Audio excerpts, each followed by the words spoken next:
Hey, what's up guys and welcome back to Anime King 2, and today I'm going to be giving you part 5 of What If Naruto Was Neglected and Lost Everything. Remember to get this one to 100 like as usual, share this to all of your friends in your social media platform, and also guys, go ahead and check out the brand new episode of What If Naruto Became the God of Lightning over on Anime King, and enjoy that guys. And over on Anime King 3 I posted a brand new episode of What If Naruto Was Neglected and had Jashin sealed inside of him, so go ahead and enjoy it as well. And I also posted a brand new episode of What If Naruto Had Cosmic Energy, so go ahead and enjoy that as well guys. And remember, if you're new, to go ahead and click that red subscribe button and become part of the Anime King family. And thank you for all for helping and support. Remember to comment down below and tell me if you're new. I'll be replying talking back to all of you. So yeah, without further ado, what is to begin this new episode? Start the intro.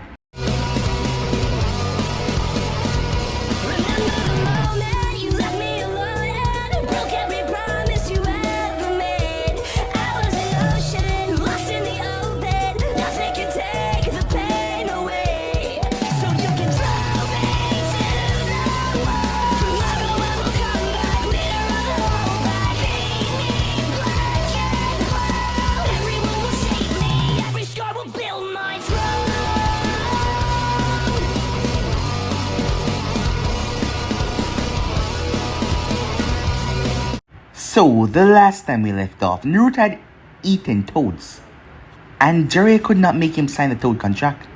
That was a big no-no for the summoning animals. Jiraiya showed him the hand signs though, as he told him to wait. They would probably find what match him, so he told him not to do anything yet. So with that, Naruto went to invite Anko so that he could grab some ramen, as Jiraiya made his way towards the stands. Arriving at Anko's house, Naruto heard her talk to her friends, as they were talking about him, the kids, trying to know if he was a demon like people said that he was. Anko was trying her best to avoid the subject. Naruto decided to leave as he made his way off. He saw Jiraiya at the stand talking to a regular woman, so he backed away. He made his way as he went through the hand sign, as he ended up getting summoned. He found himself in a strange place. Chameleons. They asked him a few questions as he became the chameleon summoner, as they told him to look out for one of their own that had went off a long time ago and did not came back, as Naruto told him that he will do that. Anko had made her way as she was worried. She thought that Naruto had overheard her as Jiraiya told her that the kid went to look for her. When they finally saw him, they asked him what the hell happened, as Naruto told them. The next morning, Anko made her way off with 9 other orphans like her that Orochimaru had taken under his wing. Orochimaru was going to run experiments on them, not that they knew. As they got there, Anko was struggling as she fought through the pain.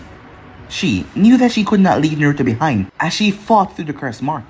Meanwhile, Minato and Kushina seemed to really hate Naruto for some reason, as the both of them wanted to get him kicked out of the shinobi program, as they came up with many ways to do so.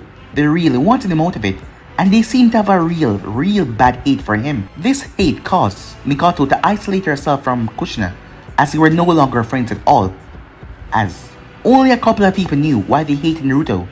Jiraiya was one of them, but he could not tell Naruto why, as Treason was one of them as well. Not to send them on patrol duty for a couple of months. Ibiki, Kurenai, Kakashi, and Itachi, and himself, as they made their way.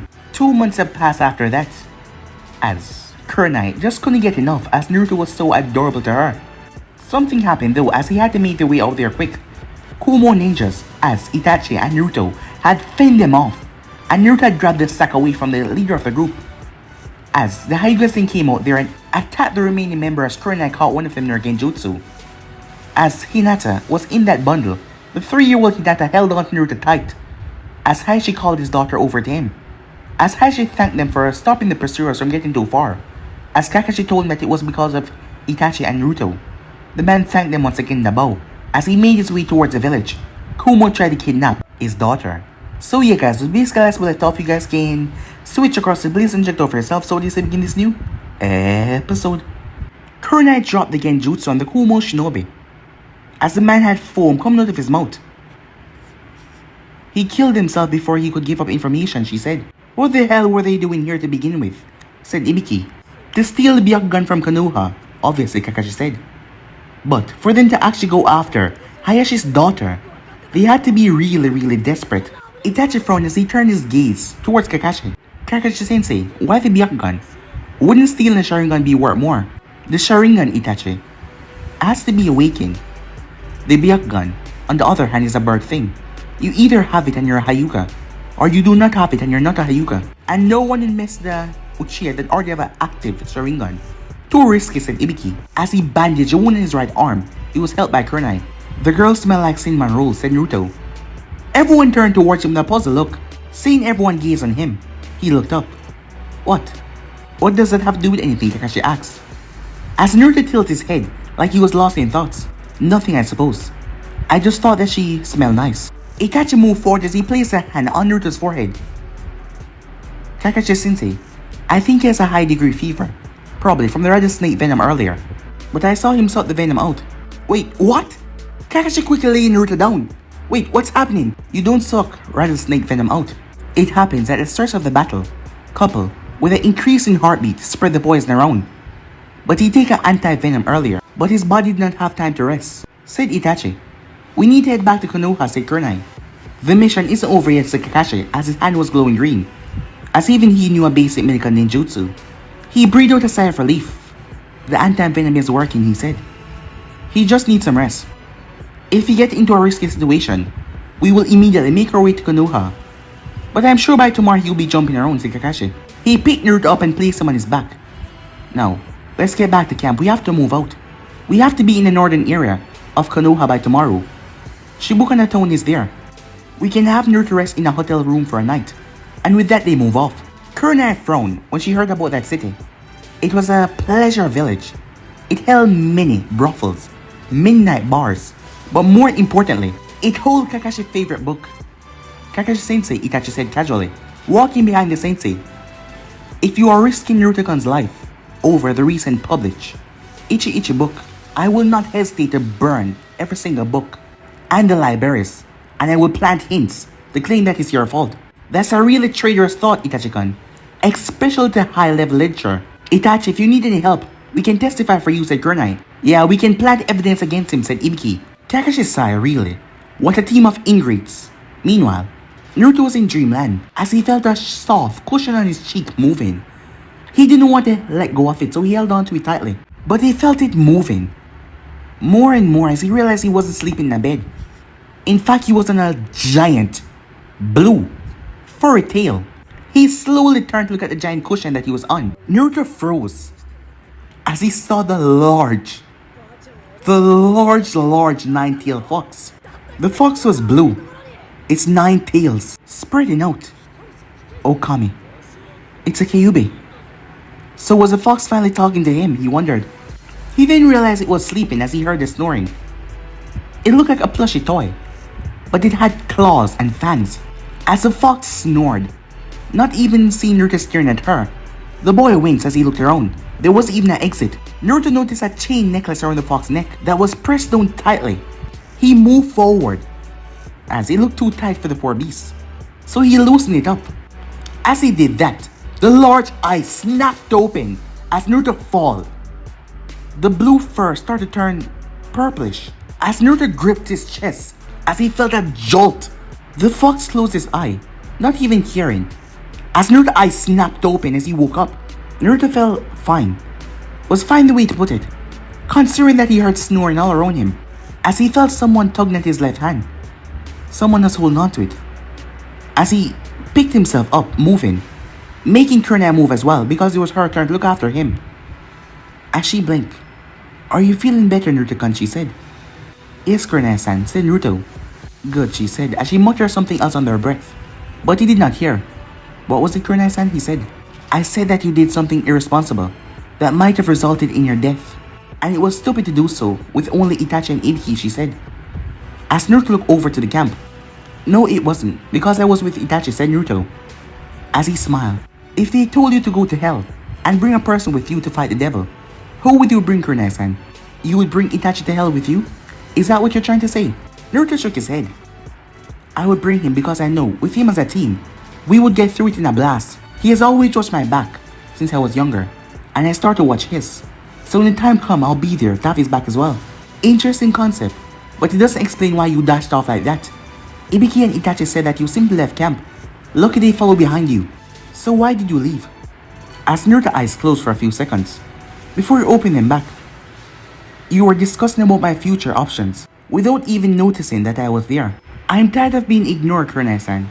But more than that, I am tired of other people deciding what is best for me, without even asking me first. Why do people think I'll be better in one thing, instead of another? What did I do? I really just want to know the truth, he said. I really don't care if it's going through Anvu, or fighting another war with hundreds of enemies. I just want the truth. He picked himself up. I think I'll stretch my legs around here, he said, as he moved towards the edge of the camp, looking at the darkness in front of him. Naruto blinked once. What the hell? Kurenai did not notice. Well, she couldn't have. As Naruto realized he could see in the dark. What the hell? Meanwhile, with Anko, training with Orochimaru sensei proved to be gruesome. She did not see the other kids anymore, and she didn't ask where they were. She simply trained to the best of her abilities and obeyed his order to her very best. Yet it never worked. Her sensei always had a frown in his face, and he was coming by later and later. Yet she did her best. She put up her most cheery attitude, even when all the muscles in her body ached. Yet she had to get stronger no matter how much beating she took. She was up and about the next day. Then one day, when she was badly beaten up, her face down to the ground, Orochimaru simply turned and left her there. She picked herself up slowly on her wobbly feet as she watched her sensei walk off into the overgrowth. Maybe he just forgot to tell her about tomorrow's lesson time. Yeah, maybe he forgot. She then took another step as she fall, only to be grabbed by a man wearing a monkey Anvu mask. Anvu mask. At Konoha, with Minato, a clone was dealing with his paperwork. Its cold blue eyes stare at the Kumo ambassador. So you wish revenge upon your previous ambassador, who had, however, kidnapped the Hyuga ear because you claim we set it up. Yes, the Raikage said that delivering the body of the one who delivered the executing blow would be enough to set it up, and no other action would be needed. As Minato's eyes narrowed, and who pray tell did you believe delivered the killing blow? We are sure that he was an ambassador. The skin of the Hyuga was flawless, but on the inside, as the medic put it, was a mess of puddle. It must have been a very vicious Hyuga. Probably a traitor to your mates as well. You would probably be doing a favor to both for village by... I understand, said Minato. So what about the other shinobis from Kumo? I suppose they will need revenge as well. No, the ambassador said that gulp. The Raikage, in his generosity, only wants the culprit for the death of my predecessor. Minato smiled. The smile that someone gave off when they were about to murder someone. So there will be no problem with handing it over. His body, that is, without his eyes, right? Well, the Raikage would actually prefer the body to be intact, so... Cut the bullshit, said Minato, cutting off the man. You just want the Byakugan. And I'm not handing over one of Konoha's greatest dojutsu. If you declare war over this petty and fickle matter, I will personally come on the battlefield. And rest assured, by the time your Raikage step on the battlefield, I would have already come for him. But we have two Bijus. We will not be intimidated, and I have the Kyuubi, the strongest of them all. Do you really think your two can compare? Do you know that he was the one that freed the Hyuga girl that your predecessor kidnapped? Well then, he's involved as well. So this is making it look like Konoha Hokage have a hand in it. He's your son, isn't he? No, he isn't. He has been disowned for showing disrespect. The gaze of the Kumo shinobi turned thoughtful. Before he smirked, then choose an intact Hyuga body or your disowned son. One of the two has clearly killed the Kumo ambassador, didn't they? So give us one of the two or we will claim the land of iron that you infringe upon the sanctuary of our alliance. Get out. What? Get out. Get the hell out before I snap your neck, said Minato. I'll send my kind reply to the Raikage, but you better leave now before I smash you to a pulp.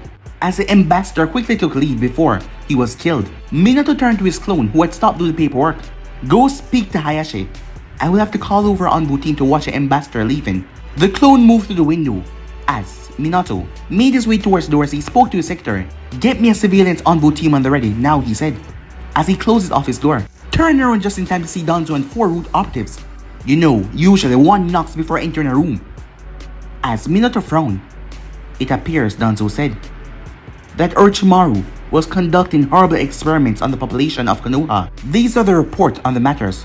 Danzo handed over a stuffed clipboard towards Hokage, who took them. Harrison went himself towards the hideout of his former pupil, while my operatives went towards the land of sea. They have just reported back, except for empty hideout and corpses. There's one survivor, Anko Minato, one of Orochimaru Genins. Minato's face paled slightly as he understood. Have Kakashi's team recall. Have both Itachi Uchiha and Naruto Uzumaki placed under strict house arrest and civilians. Once Anko Minato is safely within Konoha, they will be interrogated by the TNI department. Why wait and waste time, said Danzo. We can start interrogating Naruto Uzumaki, who hold no clan or family, willing to recuse our accusations. And if he does know something, we can strike before it's too late. Minato narrowed his eyes. No, we will alienate him towards a leaf. And if we do not want him to stay a shinobi, do we, said Danzo. He said in a rather innocent tone. Why would we want him as a civilian? Because he's not the Kyuubi Jinchuriki. Is he? Danzo said. What are you saying, Danzo? Have you gone regeneration power, endless stamina, chakra levels, astonishing rate for someone his age? He has none of those qualities. Minato Namikaze, I find myself questioning your loyalty to the leaf. If facts like these were made public, you would lose all support. As soon as he said that, Minato smirked. Oh, so you think that, huh? Then tell me, if it's not Naruto, then who is the Kyuubi Jinchuriki? That is of secondary importance as, no, it isn't. Unless you provide the truth, I can point out that the Seal of Iron completely stunted Naruto growth. And tell me, would they believe you? Or their Hokage? You're playing a dangerous game, Namikaze. You would break Konoha into two fronts. That is why I came here to negotiate with you. Minato raised an eyebrow. Negotiate what, Danzo? And why would you believe I would accept that? You want your weapon for yourself, Namikaze. I'm sure of it. Minato's face lost all emotion, but there was a glint of refusal in his eyes. So we want ours as well, Naruto Uzumaki. Why would you want him? Asked Minato. He could possess the same bloodline ability of your wife, namely, the chakra chain so useful to contain Bijus and Jinchurikis. So basically, you want him as a weapon too, said Minato. Yes, a weapon designed to kill Bijus should they rampage. Minato winced a bit as Danzo caught it. However, Minato said, he's to keep up the regular facade as a genin, and he's gonna take the regular shinobi exams, understood? Danzo grinned as he nodded. Good. We have a deal then. And with that, the fourth then disappeared from the office, just as the Anbu team came in ready to deploy. Minato already had it planned out though. As, even if he gave Naruto to Danzo, he wouldn't be able to completely grasp him. Because once he became a chunin, once the chunin exams was over, he would go into send him on an assassination mission. As he just wanted blood on the boy's hand, and then he can turn him into a civilian, and then Danzo will never be able to touch him. Meanwhile, in a certain place with roulettes, sometime later, Shizune, Tsunade whispered. Yes, Tsunade-sama? I won, said Tsunade, completely shocked. Shizune was shocked as well, as she clicked her winnings. The moment she stepped outside, a Konoha shinobi came up to her, Anvu, as he handed her a letter, already open. As she looked at the letter, Naruto Uzumaki will need your help soon. Tsunade was confused. She did not know any Naruto Uzumaki. She did know a Naruto Namikaze, but Tsunade-sama, says Shizune. Shizune, we're heading over to Konoha. If something happened to my godson, she said, as she quickly made her way back to the hotel to get her things, so that they can head back to the place that took so much from her.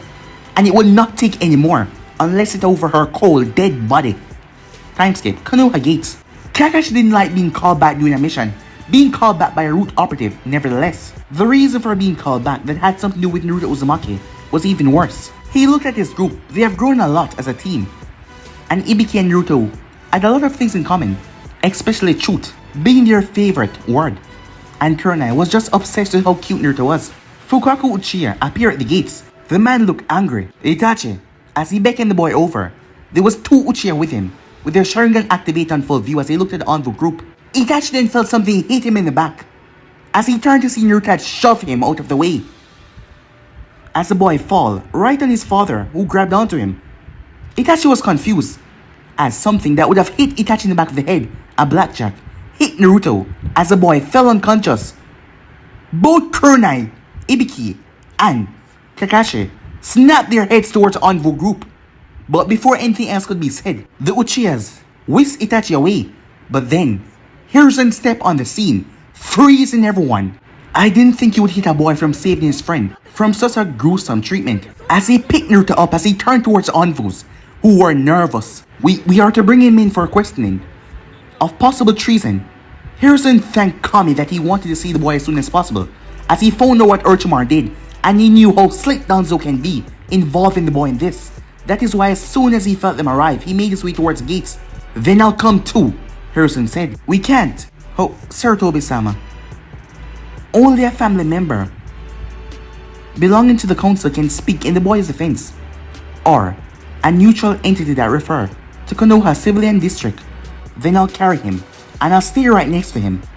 As the roots looked at each other, now they have to explain to Lord Danzo why they had brought the boy to the actual interrogation room and not the root special interrogation room. Danzo-sama wouldn't be pleased at all. Kushina was just confused, as Ibiki decided to butt in. If something like treason, accusation happens, the action vary from depending on whether there's a clan for the boy or not. If there's a clan, the accused is first interrogated by his clansmen, and the clan can speak on his regards. Basically, use your own lawyers to safeguard their own or punish him as they see fit. But this only happens if the accused is close to a clanman, but one who has been disowned. He's alone, Kushina whispered. So Naruto realized that. That is why he thought that they were here for him alone. But seeing them going after Itachi, he knew that it would be best if Itachi was interrogated by his own clan. Well, I'm not letting this go. The boy isn't alone, he has a clan, although she's married to the man that disowned him. As he made his way to go towards Namikaze household, but he was stopped by the envoys, another set. You will need to be questioned as well, Kakashi. We're sorry, but you know orders are orders, said the bird masked envoy. Kakashi clenched his fists as he turned his gaze. Fine, but this doesn't end here, he said. Time skip. Naruto slowly opened his eyes, groaning a bit as he could feel a dull pain at the back of his head, and he had a bad feeling that something horrible was about to happen. He didn't know what he could have done wrong if it was him or Itachi, but when he heard Fukaku call his son's name, he had pushed the boy towards him. Maybe in hindsight he could have realized that the envoys have taken that as an offensive action. Still, he never liked the envoys, always silent around him except for Kakashi, as Kakashi had went through great lengths to become his sole envoy protector.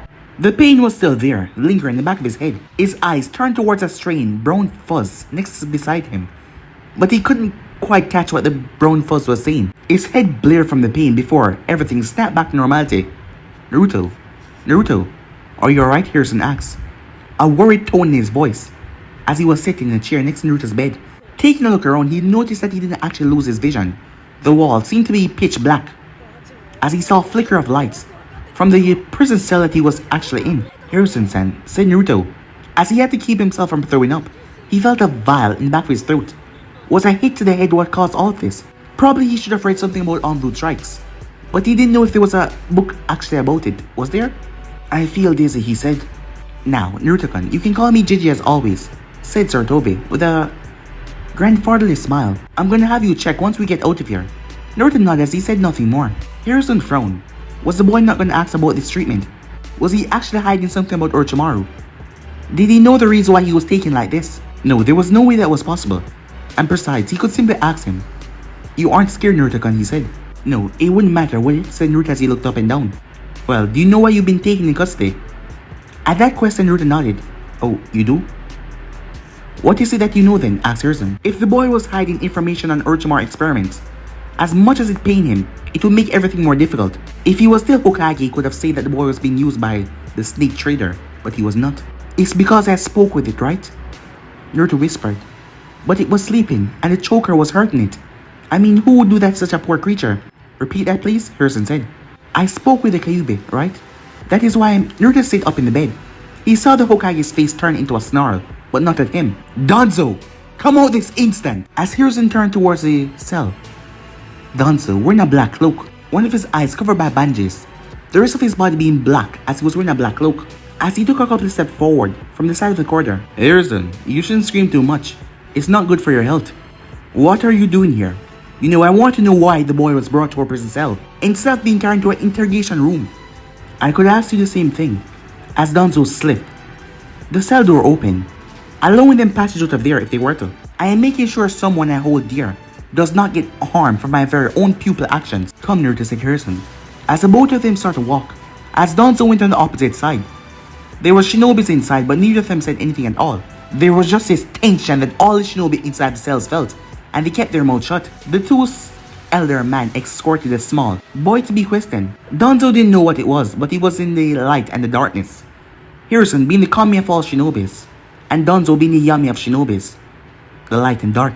If he were to look back when he moved on to the future, this small walk, yes, this small walk that lasted for a minute or so, was going to change a lot in the future. Both elder men stopped as they reached a wall, as there was a door there. Inside, there was 4 chairs, with the room completely white. Harrison beckoned for Naruto to sit down next to him, as Danzo took the seat opposite across from them.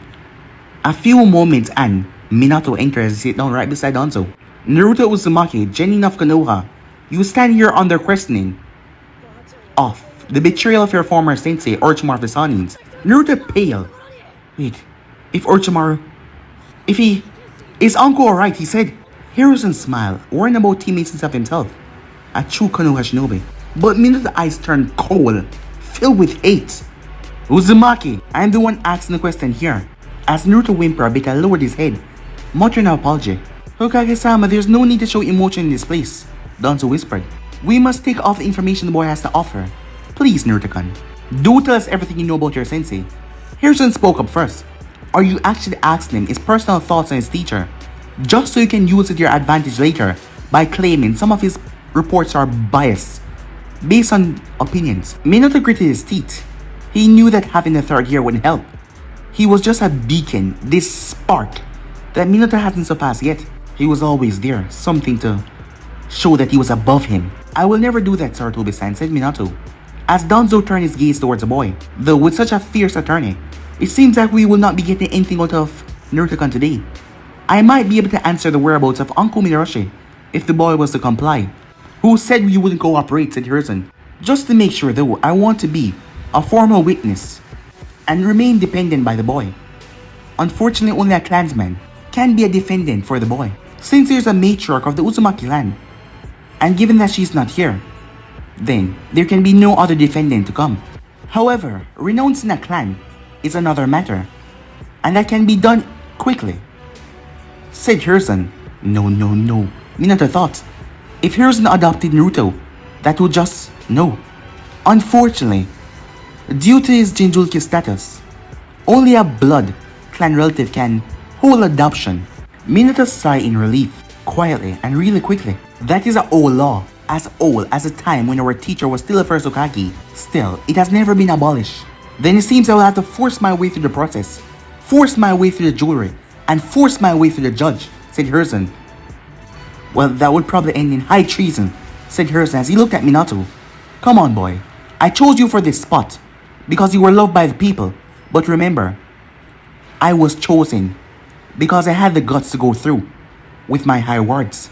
And don't think I would go back on my words, said Harrison. Minato glanced towards Danzo, as Danzo had to release one of his pinch. We can reach our agreement, Harrison. You can let us interrogate Naruto for 5 minutes without interrupting, and then we can let him out of here, as long as he did not do anything treasonous like his former sensei. I still have to be named formal witness eye of interrogation, Danzo, Harrison said. First, sign the paper, then we can start talking deals.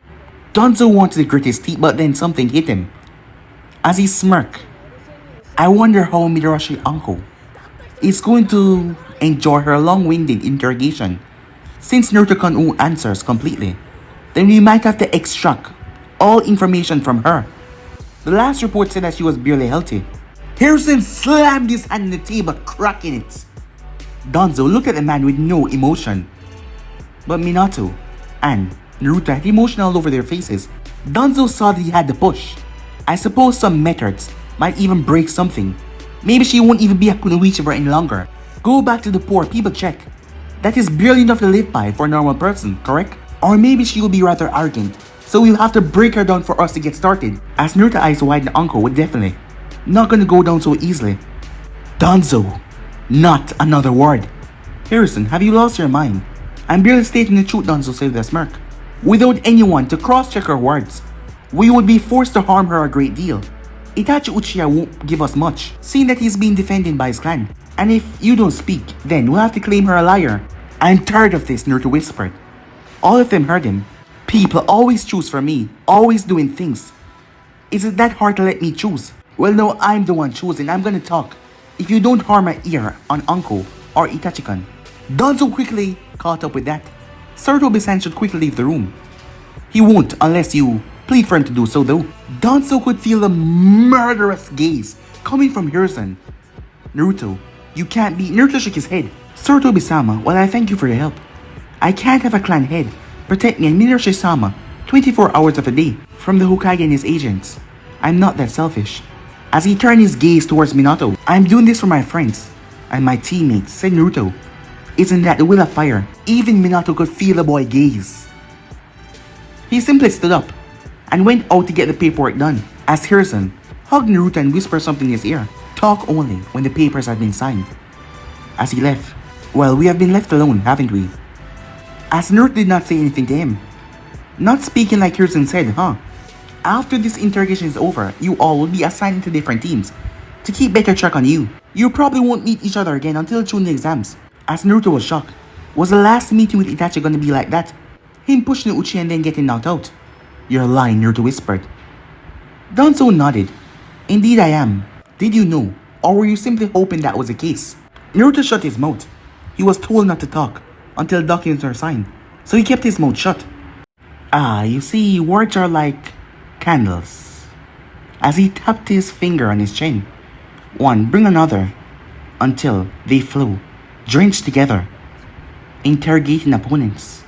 Naruto was confused. What the hell was the man saying? During your C-rank mission of patrolling the village, you actually engaged a group of Kumo shinobis, didn't you? I read the report, so there's no need for you to talk. Actually, all I want you to do is listen. You seek the truth, right? He says he stood up, placed his hand behind his back as he walked around the room. As Naruto's eyes turned towards the man, you have an unnatural act to be a ninja, even more than others. I looked at your records at the academy, Naruto Uzumaki. They were horrible, but one day, they started to become the perfect marks. Written tests, then it was ninjutsu, then finally it was taijutsu. You sprung up quite quickly. But since I'm not merely a Chunin sensei, I know how you managed to cheat the test. Naruto tried to keep his face still, but he was caught dead on. However, your infiltration skills to enter the academy at night, to avoid the patrols, the guards, the occasional envoys, those skills are real, as your skill in being a leader is.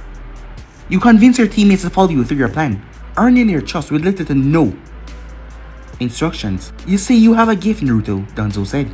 Your gift isn't the fact that you're a Jinchuriki, or that you possess a Kyuubi. Your gift is that you're a natural born shinobi. One of the old ages, one that never went straight on in a fight. You are a cheater, a trickster, a being of the night, one of the darkness, and that is what made me interested in you. As Danzo was trying to pull him in, but Naruto's face became sad. I want to become Hokage, he whispered. I need to be in the light. I need to become the strongest, the most loved.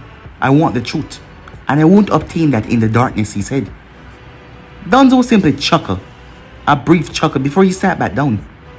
There was once a boy just like you who believed that light was the way to go, the way to become Hokage. But you know what, he said in a rather sarcastic tone. There will always be someone brighter than you, someone more stronger than you, someone that is more loved than you. They will become Hokage. You won't become one by going in the light, Naruto, but you could become one if you help me. As Danzo straightened up as Minato entered, he handed the paper over to the boy. As he waited for the boy to fill them out, not even looking at him. At the lack of a pen, Minato produced one. As it fell on the ground as Naruto was unable to caught it. As Naruto could swear that the pen was sticky. As Naruto wondered, was it all there? Probably the third that left to make sure the fourth write the proper paper. It took a moment for him to look through it. Then he nodded and he started to sign all of them. After doing that, he was puzzled for a moment. He was pretty sure there was 4 of them. So why were there 5 of them now? One of the papers were handed over to Danzo. The man took it and left.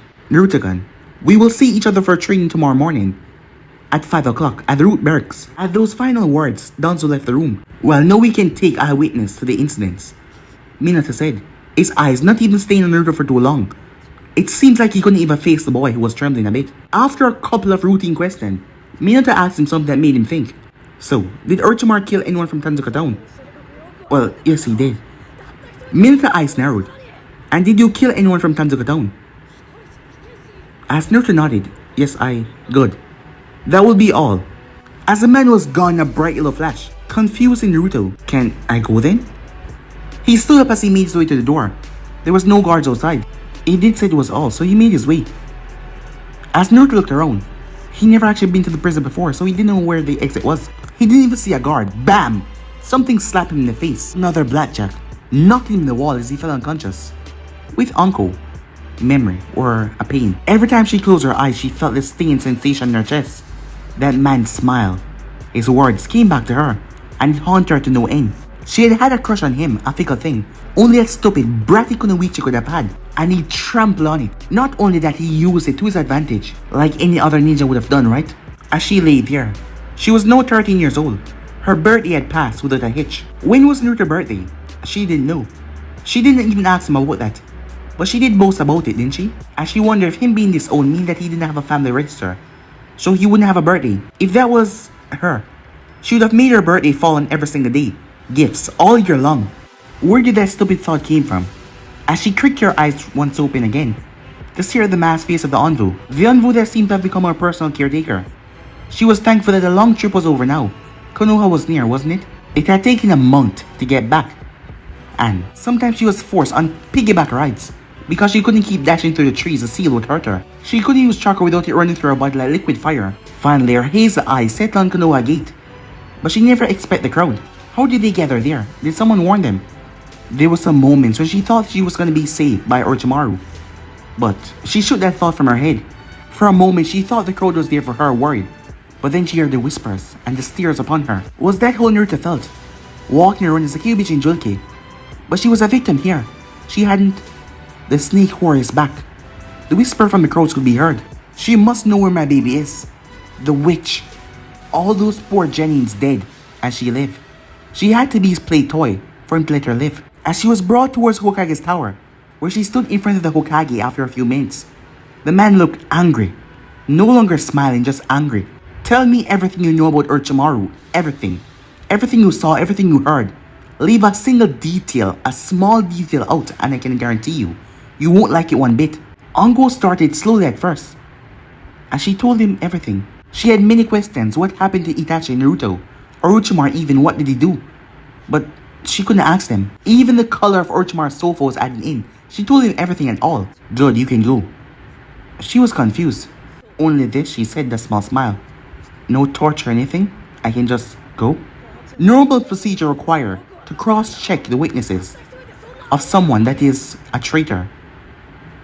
But that is all in the IT book. Go read those. Leave. She stood up instantly as she left the tower. As she saw Itachi coming towards her, hey, she said, coughing a bit. She'll have to go home and get some water. She was thirsty. You might want to come with me, Itachi said, his voice showing worry. Is this some late confession? Because I'm not in the mood right now, Uncle said. No, it's because the assassination on my person has intensified greatly recently. And Naruto has been missing for a couple of weeks since he was brought in for questioning.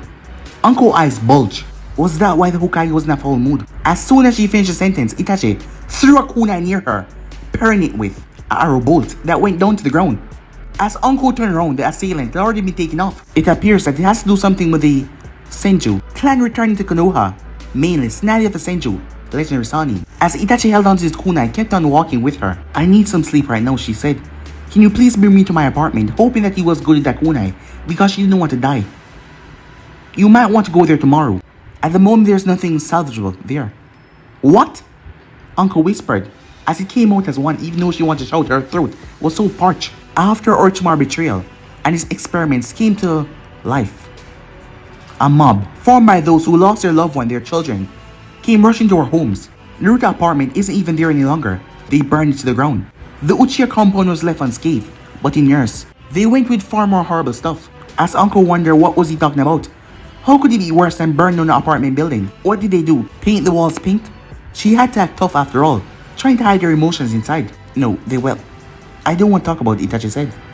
I have already arranged a guest room in the Uchiha compound for it to use. Father gave his permission. There's also one for Naruto to use, but... Thank you, kid, really. But I can take care of myself. And my apartment hasn't been destroyed. What is the worst he can do to it? He followed behind her. I'll come along. I'm sure you would change those words. The two reached the door that was broken in splinters. As Uncle face turned green. Yes, Uncle-san, my offer still stands. There's nothing in there you might need, right? She nodded as Itachi turned with her and brought her to his compound. As Anko saw that every Uchiha were active, all of them on patrols. As she realized she never saw any Uchiha guard in the street. They were all here. Oh yes, the Hokage has suppressed the private police force until the situation has been solved. And with those words, Anko realized how much hell Itachi has gone through. Accusations from his own family even. Time skip. Kushina as Minato had to dodge kunais. Tsunade-san as he had to dodge a punch as he tried to stop the two women from fighting. You damn tomato! You didn't even think about writing to me, did you? Said Tsunade. I wanted to avoid this. I don't like it any better, but silence! Minato said as he activated the soundproof walls of the Hokage's office. And you had a team of envoys grab my godson and knock him out and bring him to jail of all places. As she looked at him, he flinched. Who told Sensei did? You should be glad that he talked to me and calmed me down. My first thought was to come here and break your spine when I heard what you did to Naruto-chan. Kushina flinched, feeling envy at that nickname. Now, calm down, Tsunade-san. Danzo asked to be there for the interrogation. Kushina winced at that. You let Danzo? Out of all people, Danzo, Kushina said. Like you could talk, you disown him, said Tsunade, as she threw another punch towards Kushina, who had to throw kunais as Tsunade's fist smashed them away, as everything aimed towards Minato as he had to leap out of the way. No, Minato disowned him. He's still at Uzumaki, as his clansman. Know that it is soon that he'll leave the shinobi life behind, as his clan matriarch can order him to leave the shinobi ranks. So let me get this straight, Tsunade said. You. She pointed towards Minato, disown him, and instead of letting that push him down, the boy decided to spit in her face by becoming Hokage. And since he's doing something, being a shinobi, and shinobi kills people, you suddenly fear for your damn comfy chair to be taken away. And you have her, she pointed towards Kushina, want to throw him out of the shinobi program. And tell me, how is he gonna live without missions money?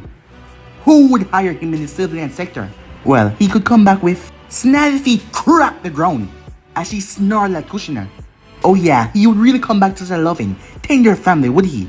He would even love you for it, wouldn't he? Once he knows the truth when he's older, he will understand, said Minato. Oh yeah? What truth is there that the both of you are complete assholes? That is centered on keeping the Kyuubi Jinchuriki under your feet. By making the civilian council happy, by making him suffer. Well, I'm coming back to Konoha, and I'm adopting the boy. Wait, what? I'm adopting the boy. He said Jinchuriki, I am blood related through Kushina to him, and I am adopting him, and I will, since he can, and he will remove himself from the Uzumaki clan without fault. If you bring him to be Hokage, or being what, your pool cleaner. I never want him to be our pool cleaner, Kushina said.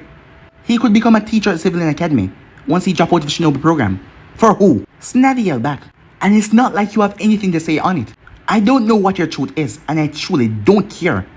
But if you want to mess with my godson and my future son, then be prepared because Tsunade Senju will send you to hell thrice. As she walked and kicked the door right off the hinges and left. I think she's a bit angry, said Minato. Kushina turned towards him. You will fix this, Minato, or come and help you. The sofa will be the only place you'll sleep for the next years. As she left, Minato plopped down in his seat as he looked towards a photo of his young daughter with him and her in a photo, smiling. As he lifted the picture up and smiled at what was underneath it, a picture of a small blonde bundle with whisker marks that was sleeping in a cradle. He closed it as he coughed, get back his composure. He have a lot to do and he hoped everything will turn out good. Hayashi would probably be angry for a while, Fugaku as well. But it wasn't the first time clan heads were going to be angry at him. If everything went well, the leaf will continue to flourish. Everything will be okay. With Naruto, he was feeling mixed emotions in his chest. On one hand, he started to hate blackjacks, and people knocking him out with them. On the other side, he never felt so happy, as he was getting training from Jiraiya, one-on-one. Jiraiya had woken him up once they had left Konoha, and after they made their way through lands, treacherous lands, far away from the village. And he also had to tell him that knocking someone out and kidnapping them was not how you asked him to go on a trip with them. Come on kid, we have a long way to go. As Jiraiya said that Naruto would slip on the mountain path. Got you, said Jiraiya as he pulled the boy up. Uncle, are you sure everything's gonna be fine? Well, I figure you might need some breathing time away from the city, Jiraiya said. The villagers already don't like you because of what you harbor If they got their hands on you, it would be worse. As Naruto nodded, though, you know what you can do to solve all of your problems in one go. As Naruto looked at Jiraiya, have them acknowledge you by becoming strong and by protecting them. As Naruto frowned, sure, you can become all strong and go all smash in the village, but what are you gonna have then? A fuming pile of ashes, rubbles, building destroyed, and pure hatred neglected towards you. Even if you left no one behind, fear would run around about you, about your strength. And revenge never solve anything, Naruto. Uncle, I can barely fight off anything. I'm not gonna be destroying a village anytime soon. And even if I grew up, I doubt I could defeat Konoha out of all the possible hidden villages. Don't sell yourself short, kid. You're a prodigy. A natural one born to boot. Not even your father graduated that soon. And he too was hailed as a genius, taking his forehead protector at age 10. As Naruto's eyes got a sad glint in them. A secret. Was he really a prodigy? He just knew how to sneak and hide. How to cause trouble. Would he have been still disowned from his father if he was actually a prodigy? Would he still have a mother if he was a real prodigy and not a scam? He didn't know the answer to those questions, but he would get his answers, wouldn't he? Still, how much longer did he have to wait for Chu to come? 3 years to Chunin and then what? Jonin, Anvu, Kage level. Would hard work really suffice for all the information he wanted? Would cheating work? Or would it not work? Now kid, stop daydreaming. It's getting boring to save you from yourself, said Jiraiya. Jiraiya picked him up and placed him on his shoulders. As Naruto pulled back his hand, as Jiraiya leaped off the cliff. Ow, said Naruto. Jiraiya here was spiky. Something was off. What the? Hey kid, stop touching my hair, Jiraiya said. My wonderful mane isn't to be touched like that. As Naruto muttered an apology, placing his hand to his side. Now, you know why I basically kidnapped you out of town? Jiraiya asked. No, uncle. But you didn't get in trouble for me, did you? Me? Nah, I just kind of warned later than normal that I was taking you on a trip. But that's not good, said Naruto. The Hokage is... He won't do a thing. I'm his sensei, remember? He will scowl for a while, but that will be that, trust me. By the way, with my awesome spy skills, I came to the conclusion that you did not want to get in that horrible root training, did you? How did you know that, uncle? Naruto asked, surprised. Danzo had spoken some things in there. If his uncle knew that, did he know that he also cheated his way through the academy? A little bird told me. No Danzo can eat his piece of paper for lunch. Think about it. He's gonna be held responsible for your disappearance. And when those Kumo ninjas come knocking, you're gonna get Kumo ninjas? Naruto questioned. Well, you remember your little stunt during the patrol duty? Yeah, said Naruto. Well, said Jiraiya, they claim that it was Leaf that attacked their diplomat. So doing so we have to pay reprimandation. They either wanted you or the head of Hayashi. As Naruto looked down, Jiraiya felt water dropping on his back. Uncle, the Hokage, he chose me, didn't he? Looks like it's gonna rain soon, Jiraiya said. Anyway kid, I don't know actually, but I didn't want him to even think about it. So I brought you out for training, so when those Kumo ninjas come for their prize, Danzo was the one to keep an eye on you. Jiraiya was cut off. The Hokage will give fault to Danzo Shimura for his inability to keep guard over the Kyuubi Jinchuriki. And because of the bonds between the fourth Hokage and the Toad Sannin, no actions will be taken against Jiraiya of the Sannin. Instead, the Hyuga clan will no longer have a clan head. And while this will certainly be a lower shift in the poor of the village, it will not have any repercussions on the Hokage, as all fault will go to you too. Isn't that right, Jiraiya? As Jiraiya tensed a bit. Naruto? As he was sure that wasn't Naruto talking to him, he has fallen asleep in tears once again. A very familiar scene. Are you the Kyuubi? Jiraiya grit his teeth as the boy's hands move around his neck, forcing his entire body to tense. As Naruto had fallen asleep, and the Kyuubi was the one that was talking to him right now. Oh shit. But guys, if you ain't subscribed right here, if you want the next part you don't do, like, subscribe, comment down below, and turn on that bell notification to stay posted. But moving on, see you guys soon. Peace.